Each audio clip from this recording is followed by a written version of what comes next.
بسم الله الرحمن الرحيم الحمد لله والصلاة والسلام على رسول الله وعلى آله وأصحابه أجمعين أما بعد ناظرین کرام السلام علیکم ورحمۃ اللہ وبرکاتہ۔ شرح الادب المفرد کے عنوان سے اس پروگرام کے ہمراہ ہم آپ کی خدمت میں حاضر ہیں، اور اس سے قبل گزشتہ نشست کے موقع پر ہم پڑھ رہے تھے امام بخاری رحمہ اللہ کی یہ کتاب کہ جس کا نام ہے الادب المفرد۔ اس کتاب میں یہ باب کہ جس کا نمبر ہے 207 اور جس کا عنوان قائم فرمایا ہے امام بخاری رحمہ اللہ نے، فرمایا کہ باب الصرف فی المال، یعنی دین اسلام کی ایک اہم ترین تعلیم یہ ہے کہ مال و دولت اور یہ روپیہ پیسہ جو کہ انسان کے پاس اس کے خالق و مالک کی طرف سے عطا فرمودہ ایک بہت بڑی قیمتی ترین نعمت ہے کہ کل نہ جانے کس قسم کے حالات ہوں اور کیسے معاملات ہوں اور کیا صورتحال ہو، لہذا آج اگر اللہ نے خوشحالی سے نوازا ہے تو انسان اس نعمت کو اور اس مال و دولت کو ضائع نہ کرے اور فضول خرچی سے ہمیشہ گریز ہی کیا کرے۔ یہاں امام بخاری رحمہ اللہ نے ایک حدیث درج فرمائی ہے کہ جس کا نمبر ہے 442 اور جس کا بیشتر حصہ ہم اس سے قبل گزشتہ نشست کے موقع پر پڑھ چکے ہیں، اور خلاصہ یہ کہ رسول اللہ صلی اللہ علیہ وسلم نے یہ ارشاد فرمایا ہے کہ دیکھو، اللہ تم سے 3 کاموں کو بہت زیادہ پسند فرماتا ہے، اور اسی طرح تمہارے 3 کاموں کو اللہ ناپسند فرماتا ہے۔ وہ 3 کام کہ اگر وہ 3 کام تم ہمیشہ کرتے رہو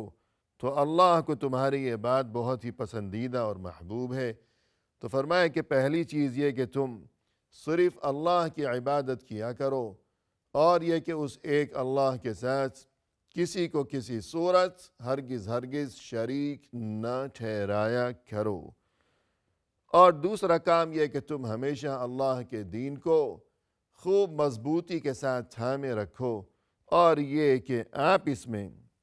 اختلاف اور افتراق و انتشار اور فتنہ و فساد سے تم ہمیشہ بچتے ہی رہا کرو کہ بہر صورت باہمی اتفاق و اتحاد کو قائم رکھا جائے۔ اور نسخہ یہ بتا دیا گیا کہ باہمی اتفاق و اتحاد کہ جس میں انسان کے لیے دونوں جہانوں میں کامیابی و کامرانی کا راز پوشیدہ ہے۔ تو اس اتحاد کا طریقہ یہ ہے کہ یہ اتحاد ایسا ہونا چاہیے کہ جس کی بنیاد توحید پر ہو، عقیدہ و ایمان پر ہو، نہ کہ رنگ و نسل یا کسی اور چیز پر ہو۔ اور تیسری چیز یہ کہ جس کسی کو اللہ نے تمہارا ذمہ دار اور تمہارا فرما روا بنایا ہو تو تم ہمیشہ اس کے ساتھ مخلص ہی رہا کرو کہ بغاوتوں کی بجائے اور نفرتیں اور فتنہ و فساد برپا کرنے کی بجائے انسان ہمیشہ جب سبھی لوگ اس کے ساتھ مخلص بن کر رہیں گے تو وہاں خیر و خوبی ہوگی، اور یہ کہ ترقی و عروج کی طرف کامیابی کے ساتھ یہ سفر رواں دواں رہے گا ہمیشہ۔ یہ 3 چیزیں وہ ہو گئیں جو کہ اللہ اپنے بندوں سے پسند فرماتا ہے کہ بندے ان 3 باتوں کا ہمیشہ خوب خیال رکھا کریں اور اہتمام و التزام کرتے ہی رہا کریں۔ اس کے بعد فرمایا کہ وَيَكْرَهُ لَكُمْ، 3 کام جو کہ اللہ کو تم سے پسند نہیں ہے، یعنی اگر تم میں سے کوئی ان 3 کاموں میں سے کوئی کام کرے گا تو اللہ کو یہ چیز قطعی پسند نہیں ہے، بلکہ بہت ہی ناپسندیدہ ترین ہے یہ کام اللہ کے نزدیک۔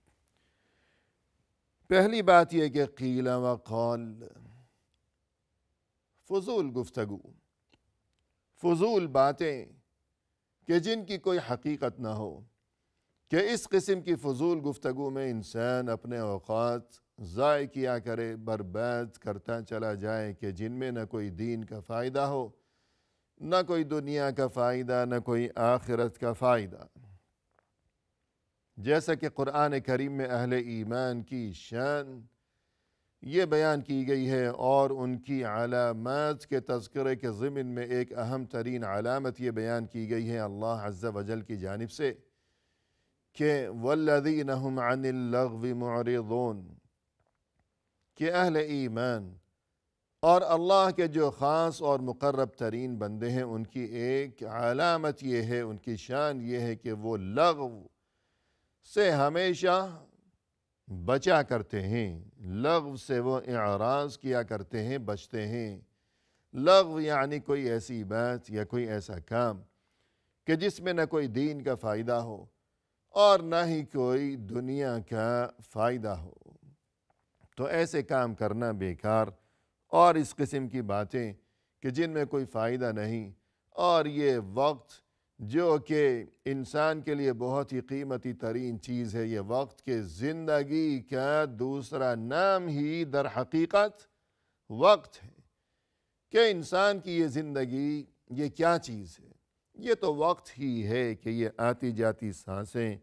کبھی یہ صبح، کبھی یہ شام، کبھی یہ رات ہے اور کبھی یہ دن ہے، تو یہ چیز کہ جس کا نام ہے وقت، تو یہی در حقیقت انسان کی زندگی ہے کہ زندگی کا دوسرا نام ہے وقت۔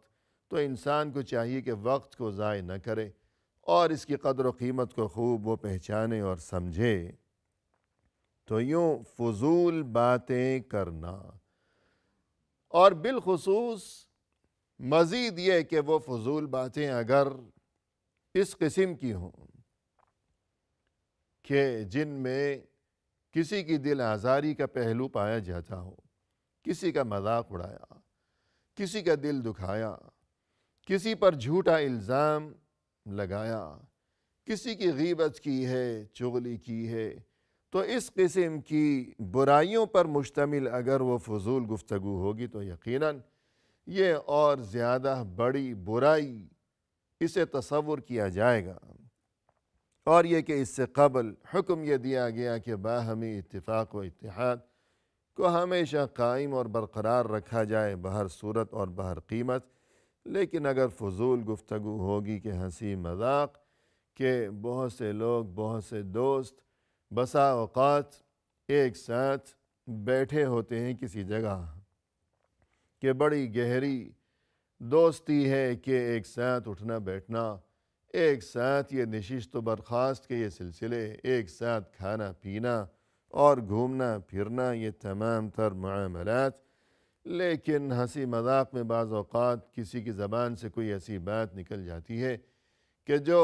دوسرے کے دل میں تیر کی طرح پیوست ہو جایا کرتی ہے، تو پھر وہاں دوستیوں اور محبتوں کی بجائے، اور یہ کہ وہاں ہنسی مذاق کی بجائے معاملہ یہ ہوگا کہ دیکھتے ہی دیکھتے وہاں دشمنیوں کے سلسلے ہوں گے، اور یہ کہ وہ لوگ دیکھتے ہی دیکھتے اب باہم دست و گریبان ہو جائیں گے۔ لہذا فضول گفتگو، فضول باتیں، بالخصوص ایسی باتیں جن میں کسی کا مذاق اڑایا جا رہا ہو، دل دکھایا جا رہا ہو، تو اس سے بچنا بہت ضروری ہے، کیونکہ اللہ کے نزدیک یہ بہت ہی ناپسندیدہ ترین کام ہے۔ اس کے بعد دوسرا کام فرمائے کہ وَكَثْرَةَ السُّؤَالِ، زیادہ سوال کرنا، زیادہ سوال۔ اس میں یہ بات بھی شامل ہے کہ مثلاً کسی بات کے بارے میں کسی سے کوئی سوال کرنا، کچھ دریافت کرنا، یا یہ کہ مثلاً کوئی دین کا معاملہ ہے، کوئی دینی بات، کوئی شرعی حکم ہے، بہت زیادہ سوالات کرنا ہے کہ ہر چھوٹی بڑی بات ہمیشہ انسان دوسروں سے پوچھتا ہی رہا کرے، کہ ایسی باتیں کہ جو واضح ہیں، کہ جن کے بارے میں کسی سے کچھ پوچھنے کی ضرورت ہی نہیں ہے، ویسے تو اصل تعلیم یہ ہے کہ انسان اللہ کے دین کو سمجھے اور یہ کہ دینی تعلیمات کے مطابق عمل بھی کیا کرے خلوص نیت کے ساتھ۔ لیکن اگر کوئی بات اس کی سمجھ میں نہیں آ رہی تو فرمایا کہ فَاسْأَلُوا أَهْلَ الذِّكْرِ إِن كُنتُمْ لَا تَعْلَمُونَ، جو بات تمہیں سمجھ میں نہیں آ رہی تو تمہیں چاہیے کہ تم ان سے دریافت کر لیا کرو کہ جو اہل علم ہیں، جو علم کی دولت سے مالا مال ہیں، ان سے تم دریافت کر لیا کرو۔ یہ حکم دیا گیا اور یہ تعلیم دی گئی قرآن کریم میں اللہ سبحانہ و تعالی کی جانب سے کہ پوچھ لیا کرو جو بات تمہیں سمجھ میں نہ آ رہی ہو۔ لیکن بہت سی باتیں ایسی ہوا کرتی ہیں کہ جو بالکل صاف ہیں، واضح ہیں۔ اب بہت سے لوگوں کا مزاج یہ ہوا کرتا ہے کہ وہ ہر چھوٹی چھوٹی بات بھی وہ دوسروں سے پوچھتے رہتے ہیں ہمیشہ، کہ جنہیں پوچھنے کی کوئی ضرورت ہی نہیں۔ یا اسی طرح فرض کیجئے کہ آج کوئی ایک مسئلہ کسی ایک عالم سے دریافت کیا، پھر تسلی نہیں ہوئی، کل دوبارہ پوچھ رہے ہیں، پرسوں پھر پوچھ رہے ہیں، بار بار پلٹ پلٹ کر، گویا کہ بھروسہ نہیں ہے، یا وہم اور وسوسے کے مرض میں مبتلا ہو گیا ہے یہ انسان۔ یا ایک عالم سے ایک بات پوچھی، پھر دوسرے کے پاس جا کر پھر وہی بات، تیسرے کے پاس جا کر پھر وہی بات پلٹ پلٹ کر، گویا اسے وہم کی بیماری ہے، وسوسے کی بیماری ہے، اور شک کرتا ہے کہ اطمینان نہیں ہے، اسے بھروسہ نہیں۔ تو ایک معاملہ تو یہ ہو گیا کہ کوئی سوال یعنی دینی معاملہ ہے یا دنیاوی یا جو بھی ہے کہ بہت زیادہ دوسروں سے پوچھتے رہنا، تو اس چیز سے بچنا چاہیے۔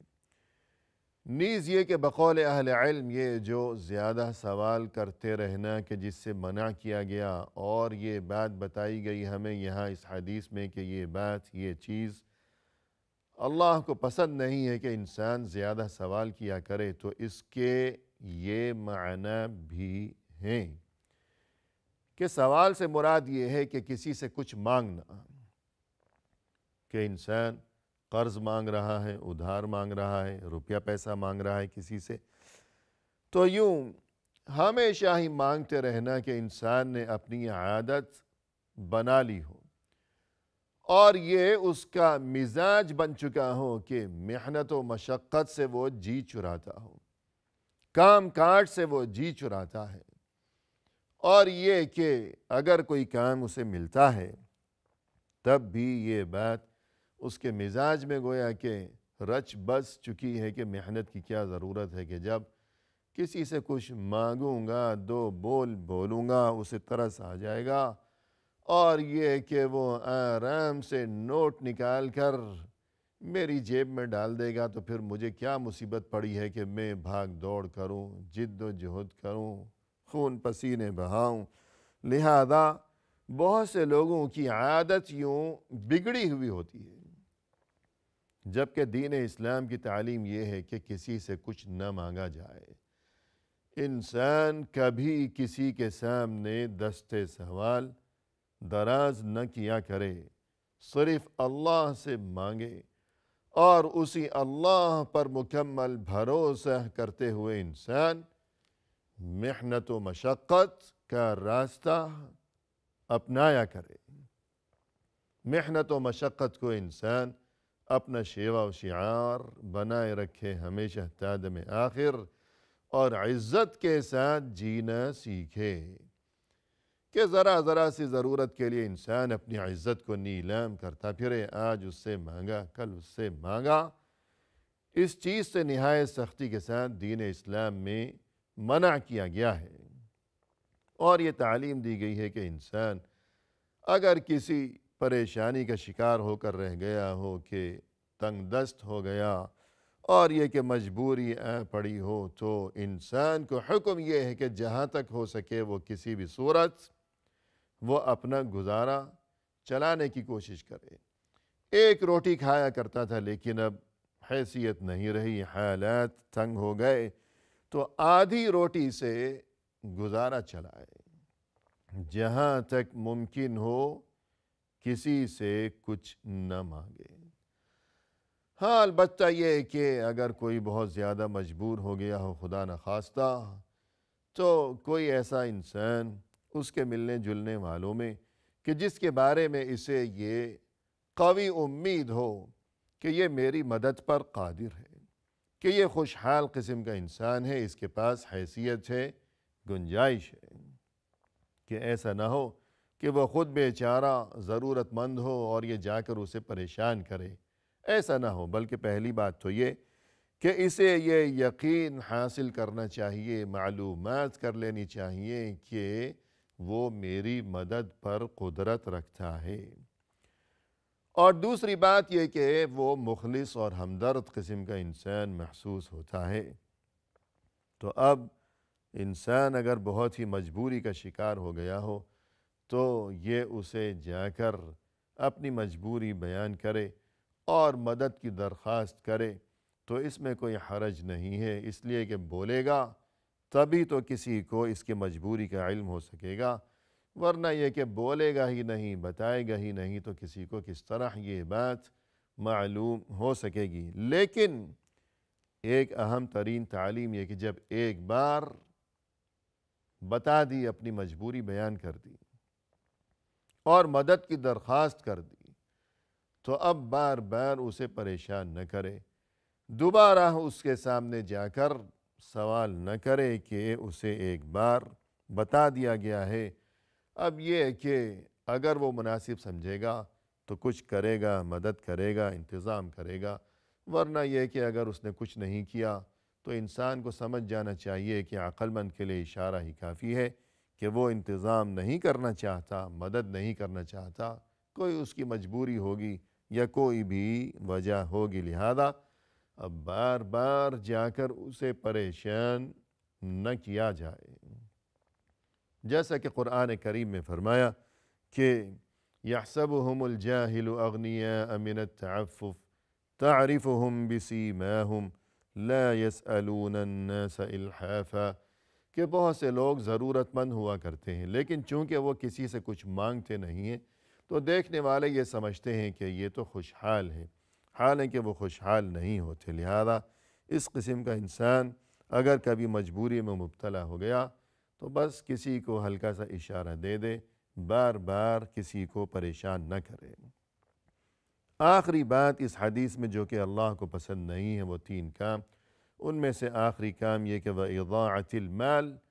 یعنی مال ضائع کرنا، کہ اللہ کی طرف سے یہ جو اتنی بڑی نعمت ہے کہ روپے پیسے اور خوشحالی و فراوانی سے اللہ نے انسان کو اگر نواز رکھا ہو تو انسان کو یہ بات زیب نہیں دیتی کہ وہ اللہ کی عطا فرمودہ اس نعمت کو، مال و دولت کو یوں برباد کیا کرے اور اسے لٹایا کرے۔ تو اس چیز سے یعنی فضول خرچی سے ہمیشہ بچتے رہنا انتہائی ضروری ہے۔ دین اسلام کی یہ بہت ہی اہم ترین تعلیم ہے۔